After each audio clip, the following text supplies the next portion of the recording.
Hello, my name is Scott Landau, and this is my Physics 2212 Lab 1.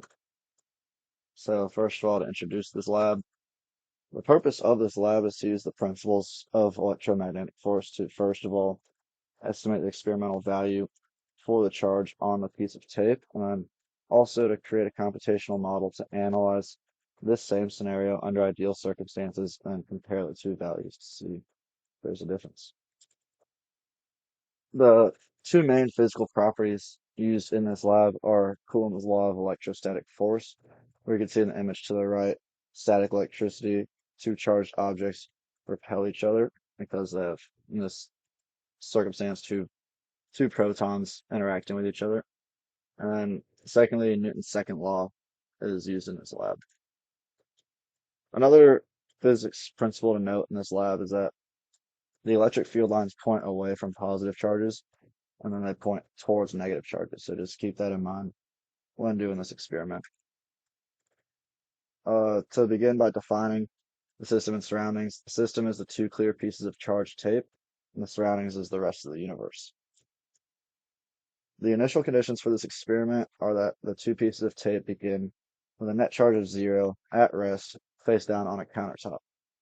The pieces of tape are approximately 20 centimeters long and weigh about 2 times 10 to the negative fourth kilograms, so they don't weigh much at all. And then the computational model that we created for this experiment was the forces of gravity and electric force were simulated in this model as shown below with Newton's second law and Coulomb's law in this closed script code. And in this code, and also in the actual experiment, three main assumptions were made. Firstly, both of the charged pieces of tape have the same charge because they're interacting with each other.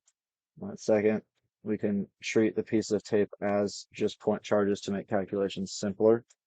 And finally, no other forces are acting on the tape as it's suspended because we want to be dealing with an isolated system to see the best results. For the actual experiment, the charge of the piece of tape, the two pieces of tape initially had no charge because they were just pieces of tape, and the tape was stuck on the surface of the table and removed quickly to give them a charge. And to confirm they had a charge, we put them near each other and they repelled each other, so we knew that there was the same charge on both pieces of tape. And then we also brought our hand near a piece of tape where it was attracted to our hands, so it confirmed that there was a charge.